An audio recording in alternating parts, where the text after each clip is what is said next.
En Viaseo, somos compromiso ambiental. Bueno, quiero darle un saludo y una bienvenida a este taller que va encaminado a todo el sector de la belleza, de la estética, barberías, también los locales comerciales para tatuajes, los spas, todos estos locales que hacen parte de la vida productiva del municipio y que para Enviaseo son muy importantes y para la administración municipal.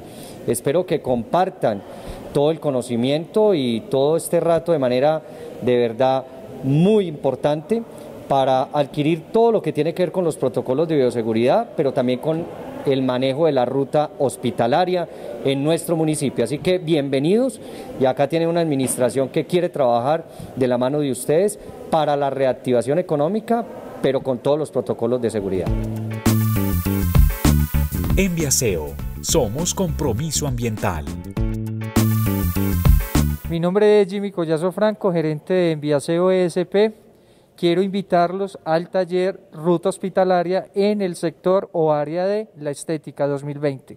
Para Enviaseo es muy importante la formación académica, más aún en este tiempo de pandemia. Queremos que ustedes estén capacitados en temas como bioseguridad, temas también que tienen que estar relacionados con la disposición de residuos sólidos hospitalarios y otros más que tocaremos dentro de este taller. Muchas gracias y les quiero dar una gran bienvenida. Muy amable. En Viaseo, somos compromiso ambiental. Un cordial saludo. Le damos la bienvenida a todas las personas que se conectan en este momento a través de Internet. Un agradecimiento especial a Enviaseo por llevar a cabo esta presentación a través de este medio electrónico. Agradecemos también al doctor Braulio Espinosa Márquez por apoyar a la Secretaría de Salud en su componente de autoridad sanitaria. El día de hoy entonces vamos a presentar unos aspectos importantes que deben saber todos los establecimientos del sector belleza. Entonces vamos a tratar de abarcar un gran marco normativo en aspectos muy puntuales, en una terminología muy cercana a ustedes para que así con esta presentación podamos tener una claridad con respecto al cumplimiento de apertura y funcionamiento de todos los establecimientos del sector belleza. Bueno, entonces, teniendo claro eso, mi nombre es Julián David López Agudelo, funcionario de la Secretaría de Salud del municipio de Envigado, específicamente de la Dirección de Control de Factores de Riesgo. En esta dirección nos encargamos de hacer el control sanitario en todo el territorio municipal con el fin de preservar la salud pública de todas las personas. Bueno, como aspecto importante tenemos que puntualizar y caracterizar cada una de las actividades que se desarrollan en el municipio de Envigado. Entonces hemos identificado 4 grandes sectores y en torno a ello vamos a trabajar entonces en la información del día de hoy. Inicialmente los centros de micropigmentación, que todos estos establecimientos se dedican al embellecimiento facial o de alguna parte corporal a través de la inyección de pigmentos a nivel dérmico. Los centros de tatuado, que son establecimientos similares, pero que el embellecimiento u ornamentación es el tatuaje mediante gráficos o diseños que las personas escojan, y obviamente este procedimiento es un poco más permanente, por no decir lo que queda para toda la vida. En cambio la micropigmentación tiende a ser más superficial y por ende a desvanecerse en el tiempo. El otro aspecto importante son los centros de estética y cosmetología. Son todos aquellos establecimientos que se dedican al cambio facial o corporal a través de técnicas específicas de moldeamiento corporal o facial. Las salas de belleza, barberías, spa de uñas, spa de pestañas, son todos aquellos que se encargan del embellecimiento en las faneras o partes superficiales del cuerpo humano. Entonces estos 4 ejes son los establecimientos que digamos en algún aspecto predominan en el municipio de Envigado en el sector belleza. Entonces, para dar continuidad y poder entender de lo que vamos a hablar hoy, es importante clarificar qué es una norma. Entonces vamos a manejar una terminología muy cercana a la jurídica. Entonces, la norma es una regla tenemos que entender que una regla está diseñada o dirigida para la ordenación de un comportamiento, es decir, que me prescribe una prohibición o un aspecto que se debe cumplir, volviéndola obligatoria cuando se emana desde una autoridad competente. Entonces, recapitulemos, es una regla que viene de una autoridad y que va dirigida para prohibir o para reglamentar un comportamiento de un sector en específico. En el día de hoy vamos a hablar específicamente de los que anteriormente enunciamos. Y al volverse obligatoria, hay que tener muy claro que va a tener una sanción en caso de ser contraria o de incumplimiento. Entonces tengamos muy en cuenta estos tres aspectos: regla, autoridad y sanción. Vamos a empezar con el componente 1, el normograma por actividad. Es importante identificar cada aspecto normativo que reglamenta la actividad en específico, porque así vamos a tener entonces cumplimiento, vamos a funcionar tranquilos y no vamos a tener una sanción. Entonces empecemos con micropigmentación y tatuajes. Vamos a empezar con esta, digamos, porque es el marco normativo más reducido y hay que clarificar que aún no se cuenta con una reglamentación para el ejercicio de estas dos actividades, la micropigmentación y el tatuaje. Estos dos aspectos aún están en un proyecto normativo en el Ministerio de Salud, entonces por ahora no podemos hablar de quién es un micropigmentador o un tatuador a los ojos del marco normativo. Sabemos que es una actividad que se desarrolla ampliamente y que ha tenido un crecimiento importante en todo Colombia, pero todavía no podemos definir desde el aspecto jurídico los requisitos o las definiciones puntuales de quién es un micropigmentador o un tatuador. Por ahora, los que están desarrollando estas actividades se capacitan de manera empírica o personas que tienen ya una experticia, un tiempo ya ejerciendo esa profesión, transmiten a las personas novatas ese conocimiento. Entonces, la normatividad puntual para este sector, siempre nos vamos a enmarcar al Código Sanitario Nacional, que es la Ley 9 de 1979.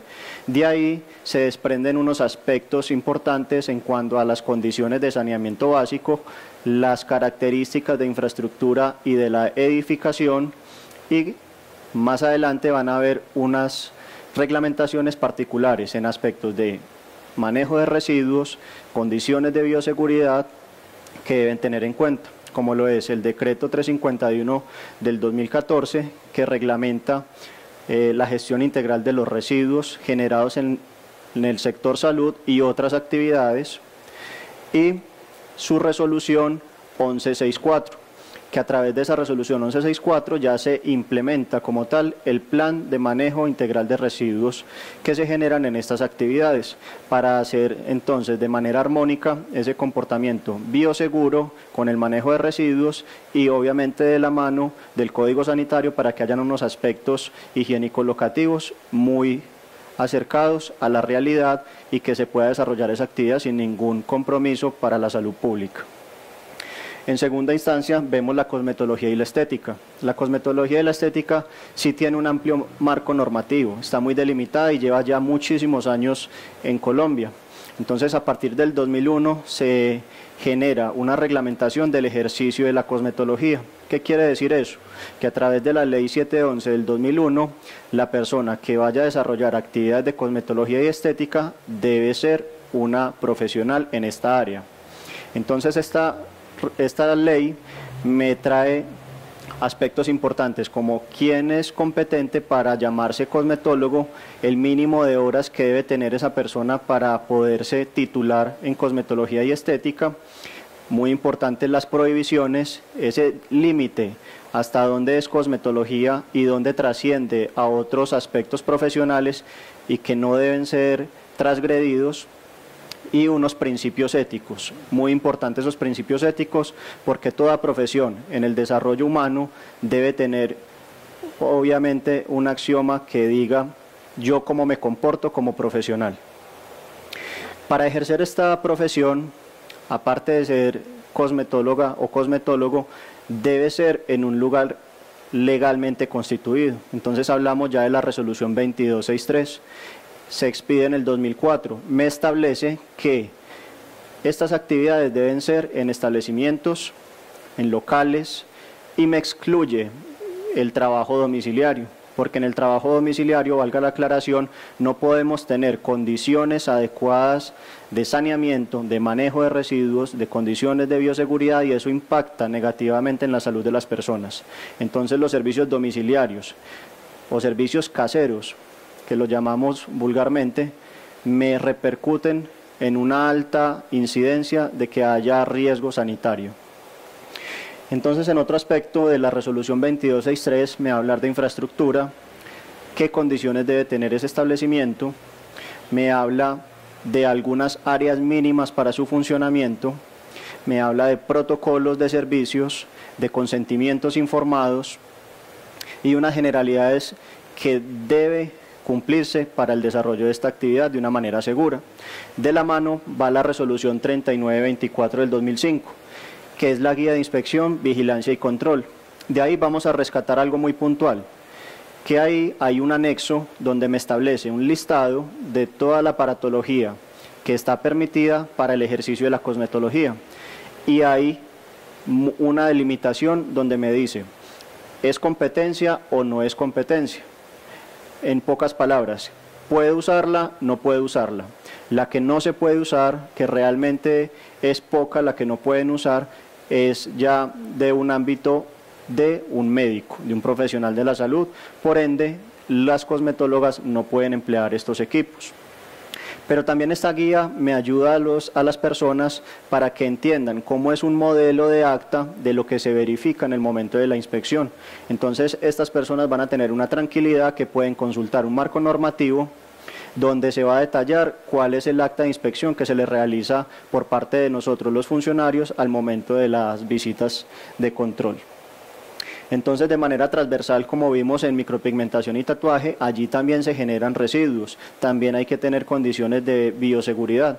En esa misma línea, entonces, el decreto 351 cobija estas actividades, igualmente la resolución 1164, que es el plan de gestión de residuos, pero también me aterriza un poco a esas condiciones, con la resolución 2827, adoptándome un manual de bioseguridad, donde ahí se puede ya especificar la bioseguridad a condiciones de cosmetología, estética, y más adelante vamos a ver en el componente ornamental. En la tercera línea vemos ornamentación. Ornamentación entonces abarca un gran sector: salas de belleza, barberías, spa de uñas, incluimos spa de pestañas, y vamos a tener también un marco normativo similar a la cosmetología. ¿Qué va a variar ahí? La apertura y funcionamiento de ese establecimiento. Entonces, teníamos que la cosmetología y la estética se reglamentan para su funcionamiento con la resolución 2263. En la ornamentación ya me trae una normativa más nueva, del 2010. Esa del 2010 me saca de los centros de cosmetología y estética a todo este sector que acabo de mencionar, para puntualizar en esos servicios que son tan particulares y que son ajenos a la cosmetología y estética.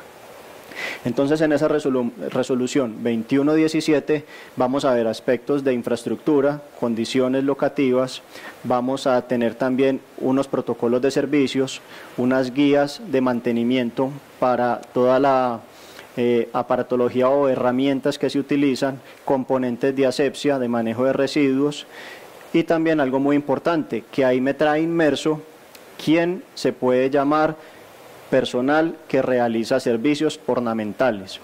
Entonces, allí me trae que cada persona que vaya a realizar, sea barbería, peluquería, un estilista, un manicurista, etcétera, debe cumplir también con un estudio previo, debe titularse en esta profesión a través de un centro de trabajo de desarrollo humano. Entonces, tengamos muy en cuenta que a partir del 2010, con una prórroga o digamos un margen de esta disposición de 2 años, es decir, que desde el 2012 que se cumplió esa disposición, ya toda persona que se desarrolle en este ámbito debe tener su titulación específica. Componente 2. Vamos a ver una documentación legal. Ya en este aspecto vamos a hablar de manera general, porque son documentación que deben tener cada uno de los sectores que hemos enunciado: micropigmentación, tatuadores, centros de estética y todo lo ornamental. Entonces esa documentación legal está definida en el artículo 87 de la Ley 1801 del 2016.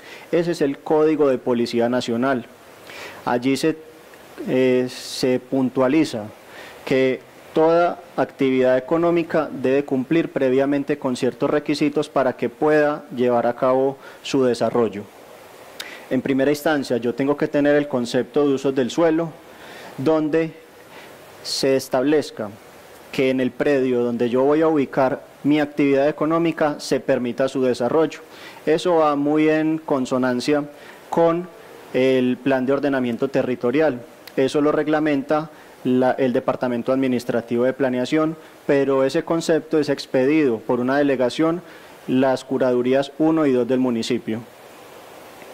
La matrícula mercantil.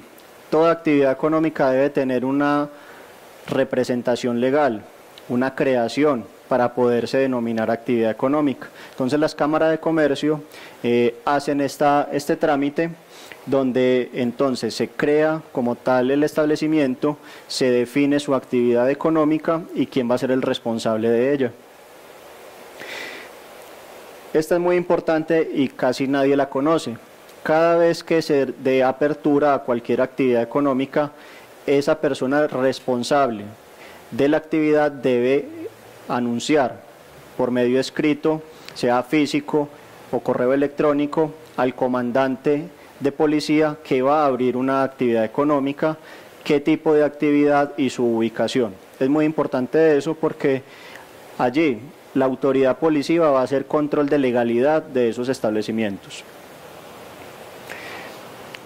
Otra de las condiciones particulares son los parámetros de seguridad. Esto lo emite Bombero a través de una normativa, el Estatuto de Seguridad Industrial, que es la resolución 2400, y unas disposiciones complementarias como el RETIE, que es la reglamentación de las instalaciones eléctricas, y ellos van a definir con un peritaje o una inspección que ese establecimiento es seguro en su componente global. Pero aparte de eso, el componente sanitario, que ya es el funcionamiento, lo que realmente me va a impactar directamente o inmediatamente a la persona si no se cumple, son las condiciones sanitarias, que es el concepto sanitario que emiten las Secretarías de Salud, y ese se hace en torno a la reglamentación que previamente enunciamos. Todos nos preguntamos en algún momento, ¿pero qué verifican las Secretarías de Salud? Las Secretarías de Salud, recordemos, son una autoridad administrativa del orden municipal, territorial o nacional. Entonces en cada línea va a haber unas competencias y unas funciones, pero nos vamos a aterrizar a las Secretarías de Salud municipales, que todas deben verificar lo mismo. ¿Por qué? Porque el marco normativo es a nivel nacional. Van a haber algunas disposiciones locales, pero eso no nos atañe en este momento. Vamos a hablar por Envigado, que es la autoridad administrativa, la Secretaría de Salud. Entonces, ¿qué verificamos a través de las inspecciones que se llevan a cabo en los establecimientos? Primero que nada, hay que tener en cuenta que todo se estandariza o se parametriza con la normatividad legal vigente. Ese es el panorama, ese es el rasero, y de ahí los funcionarios no se pueden mover. No puede pedir ni más ni menos. Tengan muy en cuenta eso. Entonces, como ya vimos el marco normativo, ustedes van a estar tranquilos porque ustedes lo pueden consultar. Recuerden que es de dominio público, está en la página web del municipio de Envigado, en la Secretaría de Salud, o a través de internet, fácilmente lo pueden identificar. Pero entonces, para tener en cuenta estos aspectos, vamos a verificar la ubicación de la edificación, vamos a identificar áreas e infraestructura sanitaria y programas, protocolos, manuales, entre otros soportes.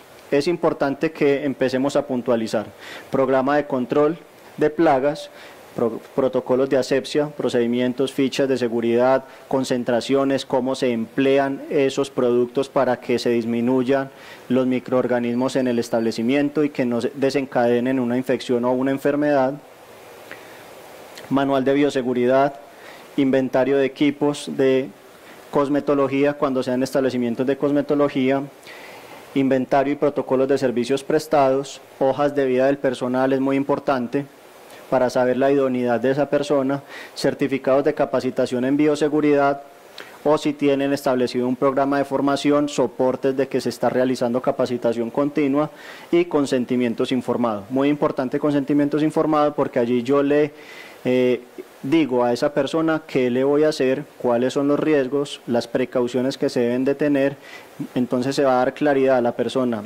que ella va a estar informada, valga la redundancia, y consciente de que va a acceder a un servicio y que en algún momento puede haber una repercusión en su salud, pero que ustedes, aplicando las condiciones de bioseguridad, de asepsia y cumplimiento normativo, ese margen se va a reducir y lo va a hacer en algo que se llama caso fortuito o fuerza mayor, es decir, ajeno a las condiciones del funcionamiento del establecimiento. Ojo, si se hace bien.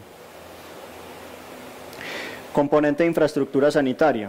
Entonces ahorita dimos un listado, vamos a empezar a desarrollar un poco esos aspectos para que queden muy claros. El componente de infraestructura me va a decir unas condiciones de la edificación. Cuando hablamos de un local comercial, recuerden que los domiciliarios o caseros no están dentro del marco normativo legal. Entonces, esa edificación debe estar alejada de focos de insalubridad. No podemos estar expuestos a factores externos que me puedan repercutir en las condiciones sanitarias del establecimiento. Cuando hablamos de focos de insalubridad, cuando estamos al lado de residuos o focos de almacenamiento de residuos, entonces un establecimiento que está al lado de una chatarrería, fácilmente me pueden migrar plagas y por ende repercutir en las condiciones sanitarias. Debe estar provista de servicios públicos, agua, alcantarillado y energía. Debe tener una adecuada ventilación e iluminación, sea natural o artificial, para que haya renovación de aire, para que no haya cansancio visual, la persona no se tenga que esforzar en sus actividades. Esas son condiciones prácticamente de seguridad y salud en el trabajo.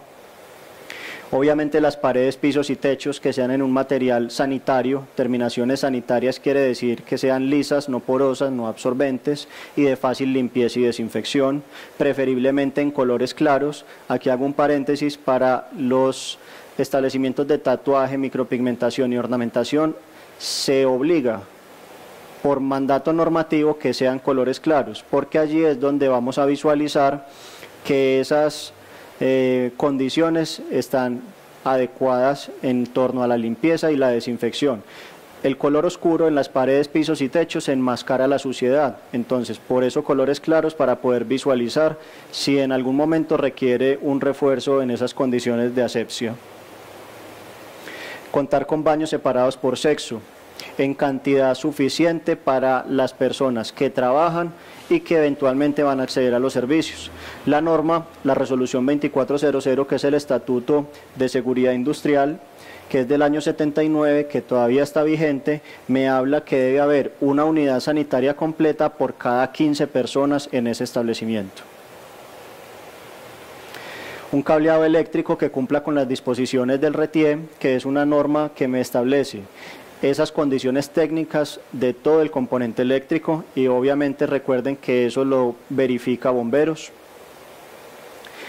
Unas áreas mínimas para el funcionamiento.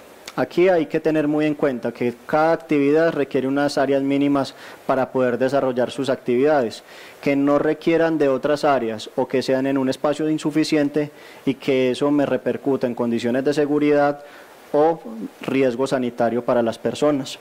Entonces, esas áreas mínimas, para que podamos observar el mapa, simplemente van a ir delimitadas en algunos aspectos de separaciones o de espacios, porque también podemos hablar de áreas delimitadas por espacios funcionales, y en el mapa lo podemos observar. Debe haber un baño indispensable, ya lo trajimos desde las normas anteriores, una unidad sanitaria, una sala de espera, las personas que acceden a los servicios en caso tal de que requieran hacer una espera deben tener un área específica para ello, debe haber una sala de asepsia, una zona de aseo. Entonces empecemos a listar la recepción y un área de almacenamiento de residuos. Todas estas áreas son mínimas, si hay más pues sería mucho mejor, porque así yo le doy a cada actividad requerida en mi establecimiento su debido espacio para que se pueda desarrollar de una mejor manera. Las áreas deben de estar demarcadas, es decir, deben de estar rotuladas para que no haya empleados o trabajadores que confundan áreas y me hagan cosas en áreas que requieren mayor asepsia. Entonces es muy importante demarcar para que cada área tenga un desarrollo específico de acuerdo a la actividad. Recordemos que las rutas de emergencia o rutas de evacuación deben de estar demarcadas, visuales, acorde a la codificación internacional de señalética. Es muy importante tener en cuenta eso. La podemos consultar en la resolución 2400, donde me habla de cuál es la forma de esas demarcaciones, cuál es el código de color estándar para que se pueda llevar a cabo una visualización de esas condiciones. La infraestructura sanitaria, vamos entonces a listarla. Cabinas y o espacios de trabajo que garanticen la privacidad del usuario. Entonces debe haber delimitación, sea por paredes o terminaciones en material rígido, o simplemente funcionalidad. Yo me separo de una área para poder prestar mi servicio, en el caso de las peluquerías, que tienen sus puestos de trabajo muy delimitados y espaciados para poder desarrollarse y que no haya tropiezos o que se generen accidentes. Para la micropigmentación, tatuajes y estética facial, las áreas de trabajo cabinas deben de estar provistas de un lavamanos. Recordemos, el lavamanos es indispensable en todos los establecimientos. Recuerden, y más aún con estas condiciones actuales del coronavirus, la importancia que ha tomado el lavado de manos. Entonces, teniendo en cuenta esa actualidad y lo que antes estaba normatizado, hemos visto y hemos identificado que la importancia del lavado de manos es fundamental para evitar enfermedades. Las camillas, mesas auxiliares, tocadores o cualquier superficie que yo requiera para complementar el servicio debe ser en material sanitario, lavable. Área de asepsia dotada con un abasto de agua, con un pozuelo y una mesa auxiliar de trabajo. No puedo colocar las herramientas o los utensilios que estoy próximos a limpiar, desinfectar o esterilizar encima del pozuelo o el lavamanos. Necesito una repisa, un área de trabajo, una mesa auxiliar para yo poder colocar esos recipientes y poder tener una movilización adecuada y evitar que se derramen o que hayan accidentes en esas acciones de limpieza, desinfección, esterilización. Aparte del área de asepsia, también debe haber una área de botiquín de primeros auxilios. Entonces el botiquín de primeros auxilios puede ser el que ustedes escojan de acuerdo al tamaño, pero debe tener unas condiciones mínimas, algodón, gasas, microporo, curitas, todo lo que me ayude a subsanar un accidente, mientras es llevado a un centro de salud o que se remita a un servicio de los que son domiciliarios de salud. El que ustedes tengan en ese momento, obviamente también depende de la EPS del usuario, y cuando es un accidente del personal tendrá su ARL y tendrá su IPS de referencia. Entonces ese botiquín también debe estar de forma visible, debe estar señalizado, que es muy importante, no guardado dentro del escritorio, dentro de un cajón, encima de una repisa, no, debe estar dispuesto en un lugar de fácil acceso, visible, para poder utilizarlo en el momento que se presente una emergencia. El programa de control de plagas. Muchas personas confunden el control de plagas con simplemente el hecho de fumigar. Fumigar es uno de los pasos dentro de ese programa. Entonces yo primero, para poder fumigar, yo tengo que conocer si tengo plagas. Entonces, si hay disposiciones de infraestructura susceptibles a que hayan plagas. Entonces un orificio en la pared fácilmente puede ser colonizado, sea por roedores o por cucarachas. Entonces yo no puedo fumigar si tengo áreas susceptibles, y todo eso lo identifico desde el inicio. Un diagnóstico sanitario. Entonces el diagnóstico simplemente es visualizar mi establecimiento como un foco empezar a identificar cuáles son los puntos susceptibles y de ahí partir a hacer acciones correctivas. Entonces van a haber acciones correctivas de infraestructura, van a haber acciones correctivas de orden, de limpieza, ¿cierto? Y por último, ya sí vamos a el tema de fumigación. Entonces la fumigación es el último paso. Después de yo haber hecho correctivos y que aún persista la dificultad con plagas o simplemente el hecho de reforzar condiciones, voy a entrar al control químico. El control químico debe ser una empresa legalmente constituida que tenga un concepto sanitario, es decir, que sea verificada por una autoridad sanitaria para yo poder hacer un control tranquilo sin que haya acciones de riesgo. Debe haber un monitoreo y un registro.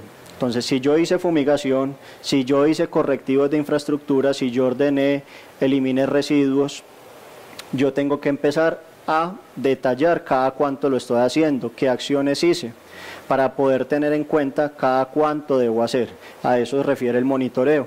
Entonces estas acciones son periódicas, no es solo cuando la autoridad sanitaria llega, que muchas veces hemos identificado, no, es que estaba esperando que ustedes llegaran para yo poder hacer el control. No, la idea de un programa de control de plagas es que sea de manera continuada, que esas acciones sean periódicas para que resulten en unas acciones puntuales de control, valga la redundancia, de esas plagas.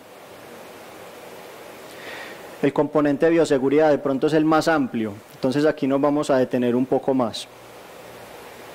Los establecimientos que desarrollen cualquiera de las actividades que hemos identificado deben tener unas condiciones de bioseguridad y esas condiciones de bioseguridad se deben adoptar e implementar por medio de un manual de bioseguridad. Entonces todos los establecimientos, recapitulando, deben de tener unas condiciones básicas de bioseguridad permanentemente, para que así no hayan factores de riesgo físicos, químicos o biológicos al interior de esos establecimientos. ¿Qué aspectos básicos debe tener ese manual de bioseguridad? Indispensable, que sea adaptado a las condiciones propias del establecimiento. Ese manual de bioseguridad nunca puede ser igual al del otro. ¿Por qué? Porque los establecimientos nunca son iguales a otros, entonces siempre van a ser particulares, siempre van a haber cambios, áreas diferentes, personal diferente, productos diferentes. Por eso es muy importante que ese documento sea muy acorde a la realidad.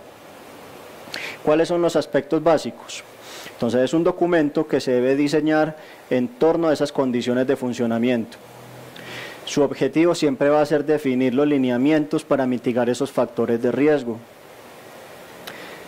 Es una guía, recordemos, un manual es una guía de cómo hacer las cosas de una manera correcta, estandarizada, para que resulte en su objetivo, que es mitigar factores de riesgo.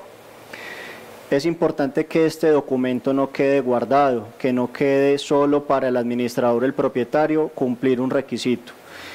Este documento siempre debe estar a disposición de todos los trabajadores, porque de ahí yo puedo consultar de manera cotidiana si tengo alguna inquietud, para poder hacer un proceso de limpieza. Entonces, ¿cómo lo hago? Voy a mi manual, refuerzo conocimientos y aplico los diferentes procedimientos. ¿Qué aspectos importantes debe tener o básicos?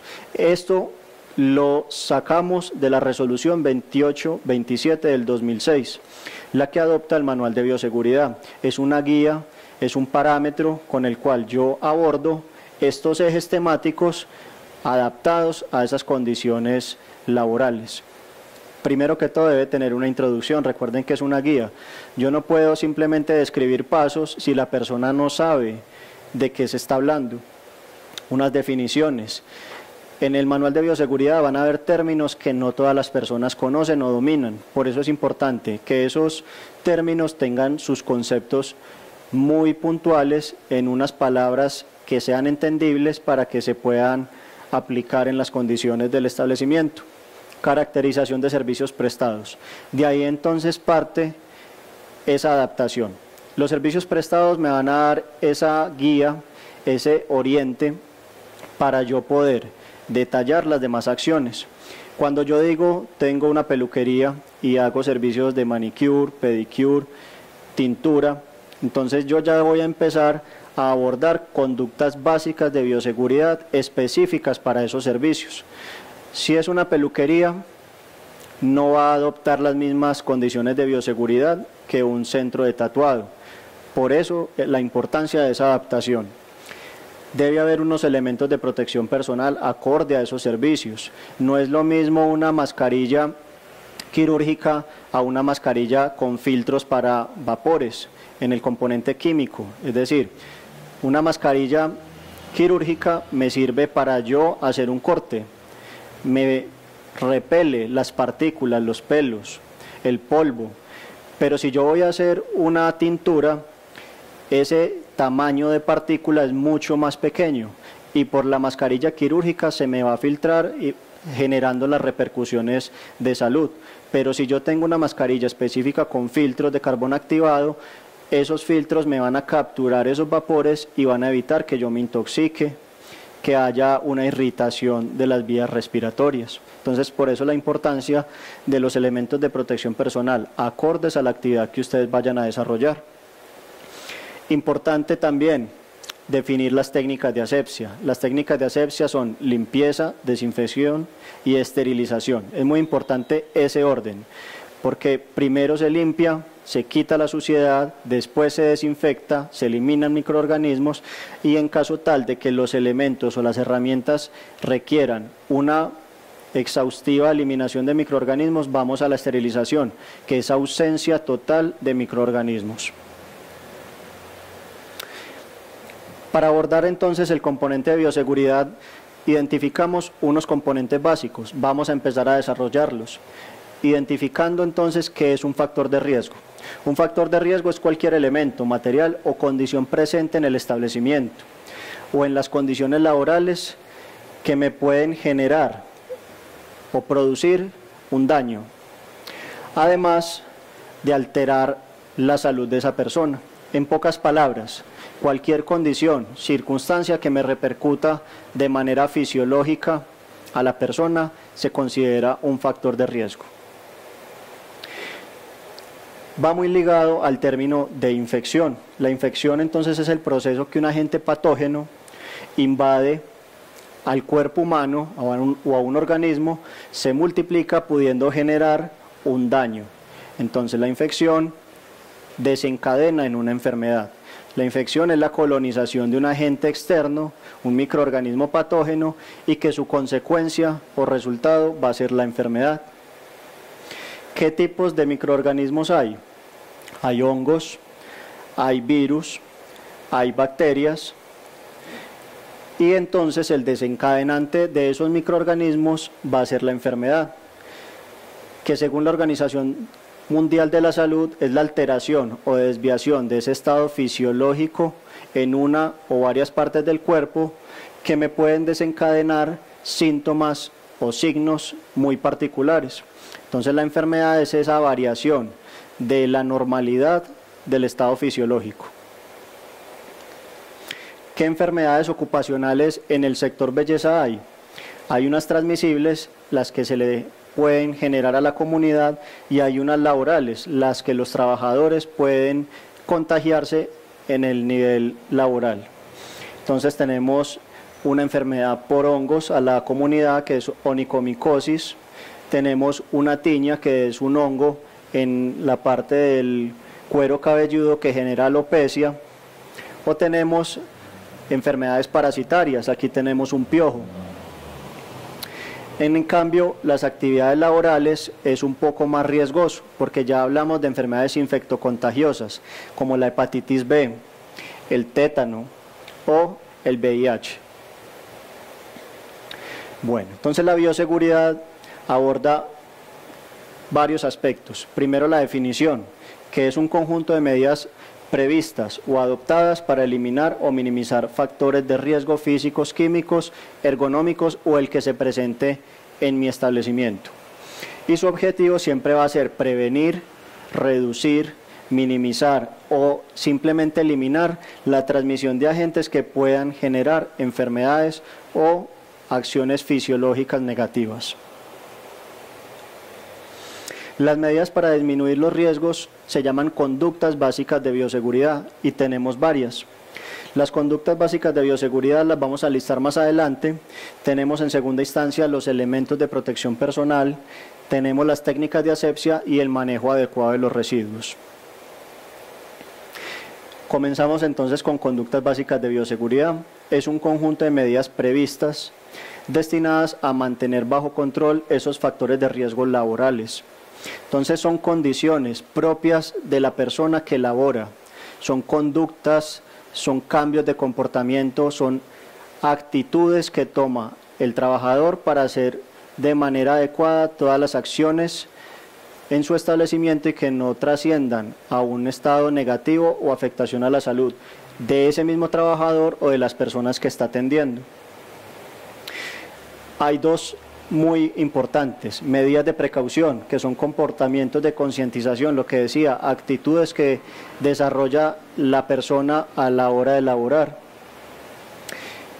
Tenemos que identificar líquidos de precaución universal, porque de esos son los que mayormente tenemos que cuidarnos. Allí es donde están circulando los microorganismos, los hongos, los virus o las bacterias. Y las precauciones universales. Las precauciones universales siempre van a ser acciones encaminadas a evitar el contagio de enfermedades y que siempre van a ser, como lo dice la palabra universal, permanentes, que sean siempre un abordaje constante. Vamos con otro aspecto de la bioseguridad, que son los elementos de protección personal. Ahorita hablábamos de esos elementos de protección personal acordes a la actividad, entonces vamos a hablar de manera genérica para que podamos identificar todos los elementos de protección personal que se pueden emplear en los diferentes sectores. Teniendo claro que un elemento de protección personal es un método de barrera, entonces es una barrera, un componente físico que me evita el contacto directo con un factor de riesgo, que sería la persona o un sitio contaminado.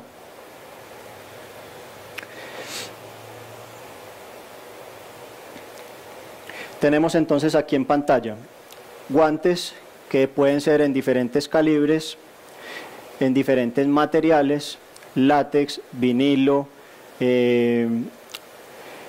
tenemos también los de caucho, tenemos el nitrilo. Son diferentes materiales que, de acuerdo a las características del servicio o a la actividad que yo vaya a realizar, voy a optar por uno u otro y obviamente con el calibre adecuado. También hay unos aspectos en torno a las alergias de las personas que los utilizan, por eso la variabilidad en estos materiales. Tenemos entonces las mascarillas, tenemos la quirúrgica que me repele partículas hasta 10 micras y tenemos las mascarillas con filtros para las partículas que son inferiores a 10 micras, que ya hablamos de vapores, para los componentes químicos. Hablamos de monogafas o de caretas, que son protectores oculares. Y por último tenemos el uniforme antifluidos. Aquí en la imagen podemos ver un uniforme antifluidos con manga corta. Debido a las contingencias que actualmente se están empleando, se deben emplear manga larga o 3/4 para cubrir la mayor extensión corporal posible. Segundo aspecto que vamos a hablar en torno a los componentes de bioseguridad, técnicas de asepsia, limpieza, desinfección y esterilización. Ya anteriormente las había enunciado, pero ¿qué es cada una? Limpieza, eliminar la suciedad visible. Desinfección, disminuir o eliminar microorganismos a una cantidad razonable que no repercuta en condiciones de infección o de enfermedad para las personas o los trabajadores. Entonces, en desinfección no estamos hablando de ausencia total de microorganismos, simplemente los reducimos o los eliminamos a una población segura. Y esterilización, que ya sí hablamos de una erradicación total de los microorganismos por diferentes métodos. Entonces, en desinfección podemos emplear técnicas físicas o técnicas químicas. Las más empleadas por ustedes son las técnicas químicas, utilizando el hipoclorito de sodio, el glutaraldehído, los amonios cuaternarios, que en este momento han tomado mayor predominancia. Tenemos peróxido de hidrógeno y una serie de componentes químicos que me eliminan esos microorganismos. La esterilización también tiene diferentes técnicas físicas y químicas. Nosotros no nos vamos a meter mucho en el componente físico porque predomina en sus sectores el aspecto químico, la esterilización química o fría, que también es llamada de esa forma.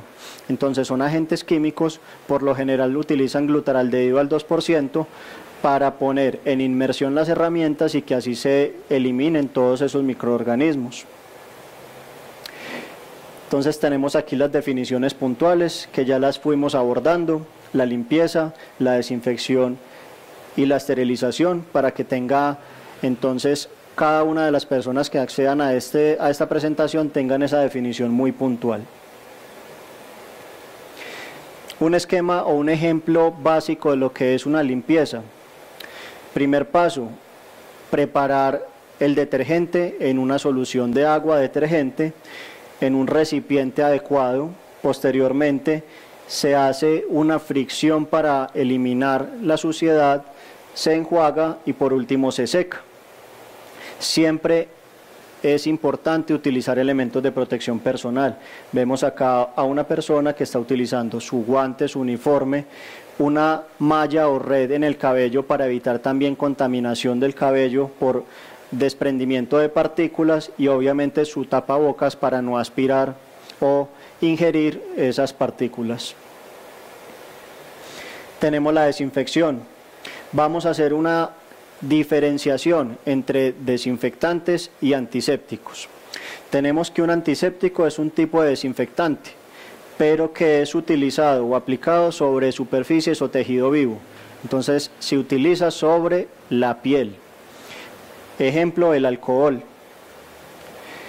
En cambio, un desinfectante es un agente químico que destruye o inhibe el crecimiento de microorganismos, lo dijimos ahorita con la definición, pero que se utiliza sobre superficies inanimadas o inertes.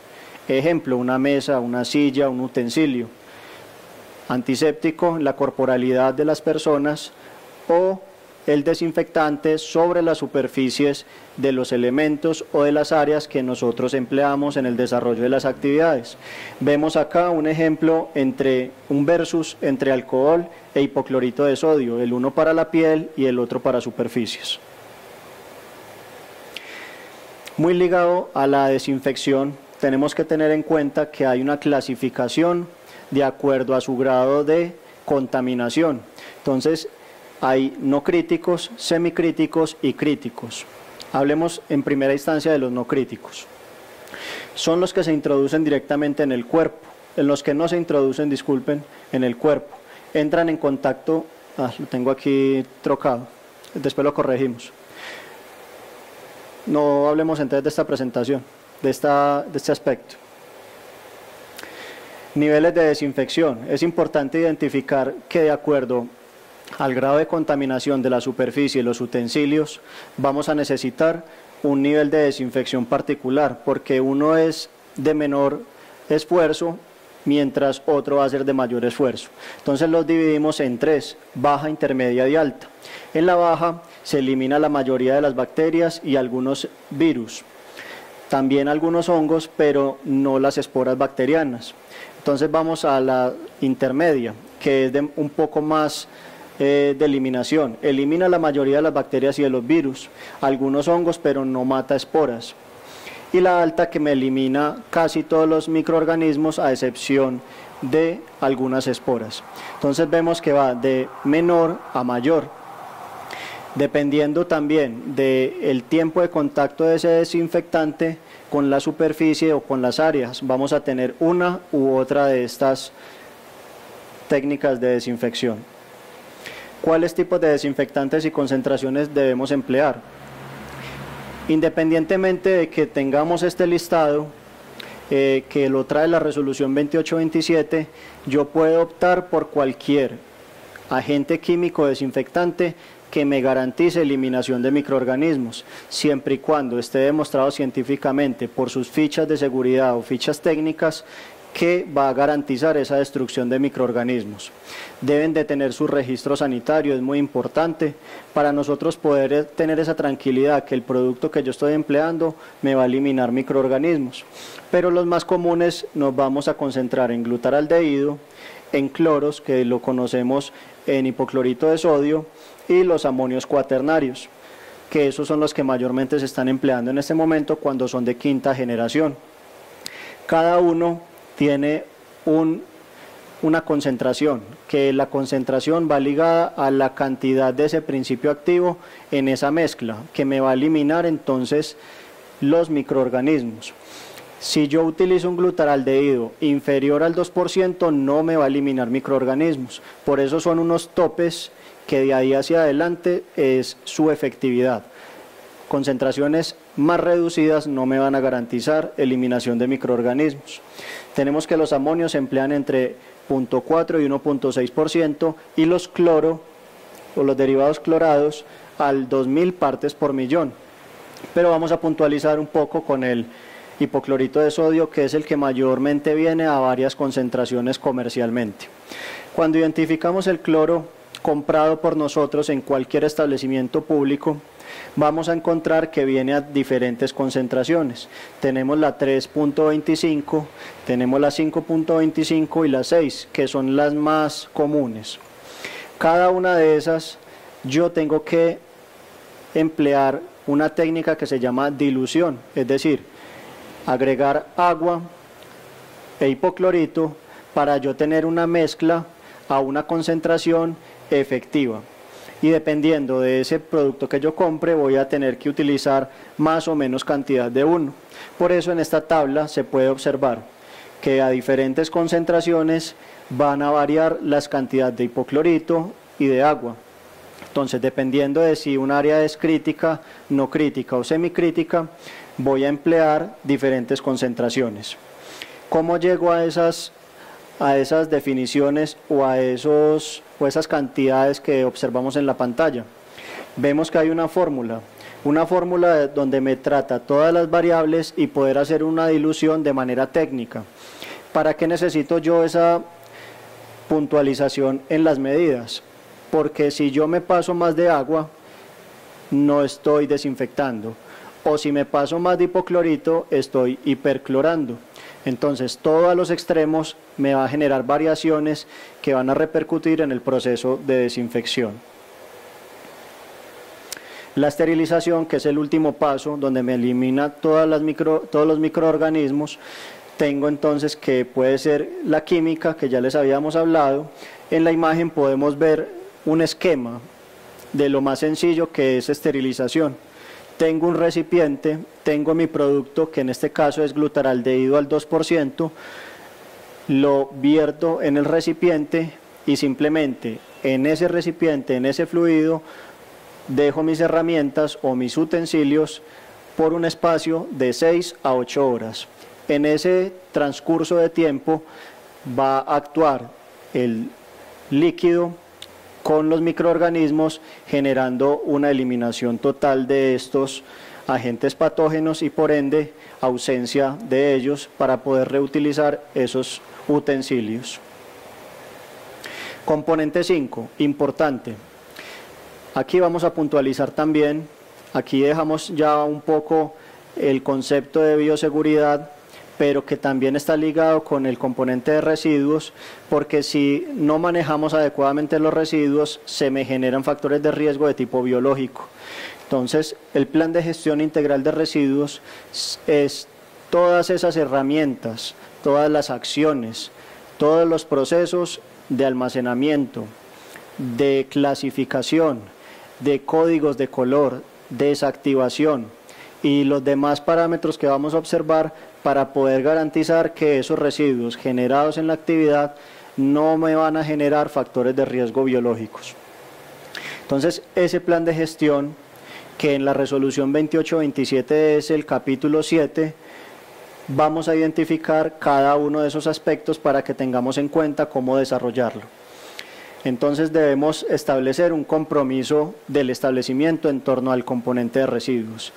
Los representantes legales, recuerden que una de las obligaciones del decreto 351 del 2014 es que las personas que están a cargo de un establecimiento son responsables de los residuos que se generan allí.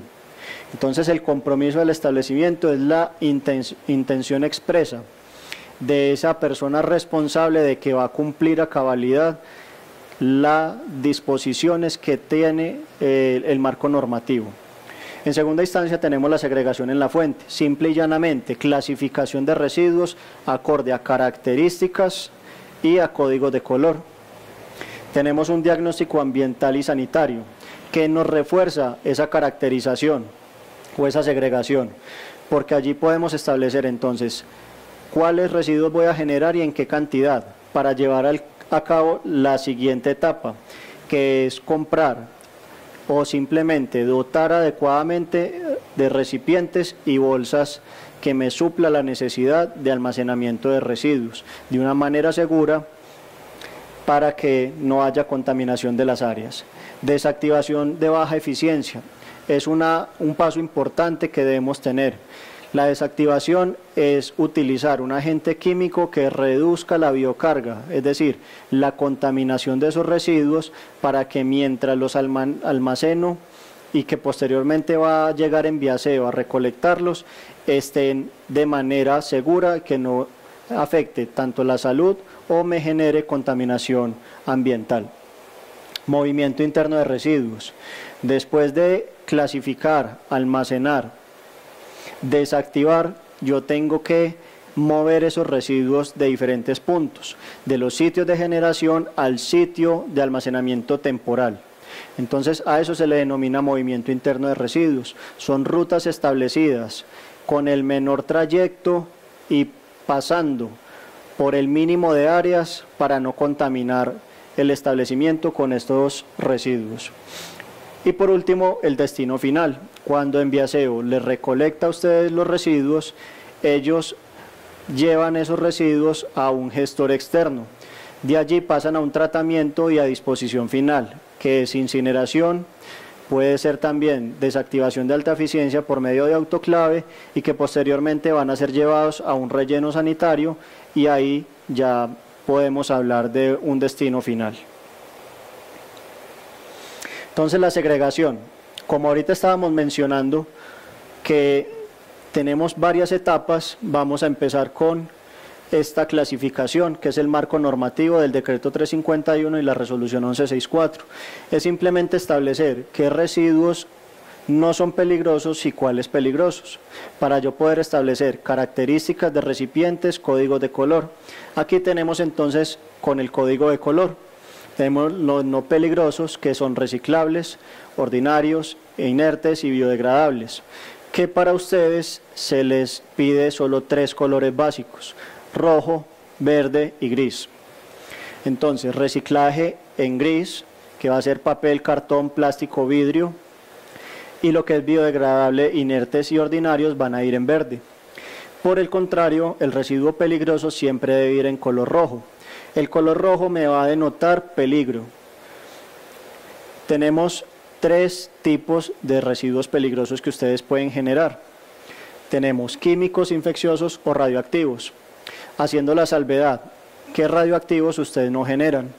Entonces, tenemos químicos infecciosos, de infecciosos hay una subclasificación, asimismo de químicos, en infecciosos biosanitarios, anatomopatológicos, cortopunzantes y restos de animales.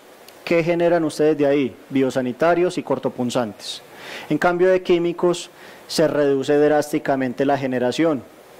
Entonces no vamos a hablar de aceites, de contenedores presurizados, de citotóxicos, fármacos o metales pesados. Simplemente se reduce a un residuo químico que se llama reactivo. Y simplemente y llanamente, para que nos podamos entender en términos generales, son los restos de tintura, los aluminios impregnados de tintura, algodones, capas o cualquier elemento impregnado con tinturas, esmaltes o removedores de esmalte. Tenemos aquí un componente técnico que se llama Guía Técnica Colombiana. Es la GTC 24, donde me establece la clasificación y código de color de los residuos sólidos en Colombia. Entonces, aparte que tenemos el decreto y la resolución, tenemos otro componente normativo que me ayudan a poder clasificar correctamente esos residuos. Aquí vemos una imagen sacada de la norma técnica. Tenemos el código de color rojo con sus diferentes connotaciones. Tenemos el papel, plástico, vidrio biodegradable y arriba tenemos su código de color estándar para que podamos visualizarlo de una mejor forma. Las características de los recipientes son muy específicas. Deben de ser de tapa, accionados por pedal, preferiblemente con bordes redondeados para que no haya incrustación de microorganismos. Siempre deben de estar rotulados en un material resistente que permita la limpieza y desinfección. Componente de desactivación de residuos. La desactivación de residuos, como ahorita hablábamos, es la disminución de la peligrosidad de esos residuos por medios químicos. Tenemos aquí un listado de los diferentes agentes químicos que ustedes pueden emplear. Tenemos el peróxido de hidrógeno, los formaldehídos, los glutaraldehídos y los amonios cuaternarios. Entonces, como yo ya tengo en mi componente de limpieza, desinfección, esterilización, el uso de alguno de estos agentes químicos, con ese mismo producto puedo empezar a realizar la desactivación por medio de una aspersión a esos residuos biosanitarios. Recuerden que los químicos no se deben de generar aspersiones por la reactividad de esos compuestos y simplemente aplicar una aspersión de manera uniforme 2 veces al día para reducir de manera importante esa peligrosidad. Bueno, entramos al componente que a casi nadie le gusta, que son las medidas de seguridad, que están enmarcadas en el artículo 576 de la Ley 9 de 1979, que es el Código Sanitario. ¿Qué son medidas de seguridad? Tienen por objeto prevenir, mitigar o eliminar la ocurrencia de un factor de riesgo que pueda atentar sobre la salud pública, individual o colectiva. Es decir, que son herramientas de las autoridades sanitarias para que cuando identifiquen un riesgo a usted o a una población se pueda mitigar de manera expedita, rápida. Entonces, esa es la segunda connotación de estas medidas de seguridad: ejecución inmediata, carácter preventivo y transitorio. Entonces, las medidas de seguridad se imponen en ese momento. No tienen una reversa, pero no son permanentes en el tiempo. Entonces recuerden, transitorias. Si se aplican, se pueden levantar. Entonces las clausuras, las suspensiones, los decomisos tienen ese carácter. Cuando las autoridades identifican esos factores de riesgo, entonces aplican la suspensión, la clausura, que puede ser parcial o total, como lo mencionaba anteriormente, pero entonces son transitorias. Todavía no hablamos de un componente definitivo sancionatorio. Por ahora, el objetivo de esa autoridad sanitaria es que el factor de riesgo se elimine, y eliminándose ese factor de riesgo, pues se suspende esa medida sanitaria. Por otro lado, tenemos las sanciones, que son las consecuencias de las medidas de seguridad. Impuesta una medida de seguridad si aborda un componente administrativo sancionatorio. Entonces, el jurídico de las Secretarías de Salud empieza un proceso administrativo con base en esa medida de seguridad, y que pueden ser multas hasta por 10.000 salarios mínimos, que actualmente son 326 millones aproximadamente. Obviamente, depende también de factores económicos, de la actividad económica, de capital. Entonces no es que a todos se les va a imponer multas tan onerosas o costosas, sino que son, digamos, los topes máximos permitidos para las autoridades poder sancionar a un establecimiento. Una sanción es un decomiso de productos también, la suspensión o cancelación del registro de la licencia de funcionamiento y el cierre temporal, que puede ser ya en días o meses. Ahorita, a diferencia de las medidas de seguridad, la clausura suspensión es por el tiempo que se mitigue el factor de riesgo. Aquí en la sanción, la autoridad jurídica de la alcaldía, de la Secretaría de Salud, define: usted va a estar cerrado de la fecha del día de hoy 10 días, y en esos 10 días no va a haber motivo alguno ni acción jurídica que repercuta esa decisión que se toma como sanción. Y por último, tenemos el cierre definitivo del establecimiento. Cuando se toma una sanción de este carácter es por la gravedad del hecho o por la reiteración en el mismo hecho. Aquí ya hay suspensión definitiva del establecimiento o edificación o servicio respectivo. Entonces tengamos muy en cuenta que una medida de seguridad busca prevenir el factor de riesgo y eliminarlo. En cambio, la sanción es algo definitivo y ya es una imposición de acuerdo a un proceso que se lleve a cabo desde el área administrativa, jurídica de la Secretaría de Salud.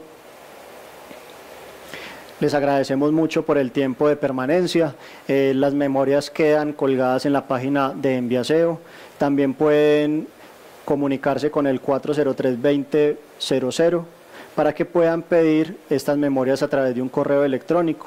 Les agradecemos mucho su tiempo y la disposición de la Secretaría de Salud para tener las puertas abiertas en caso de tener alguna inquietud en torno al marco normativo. Gracias. Enviaseo, somos compromiso ambiental.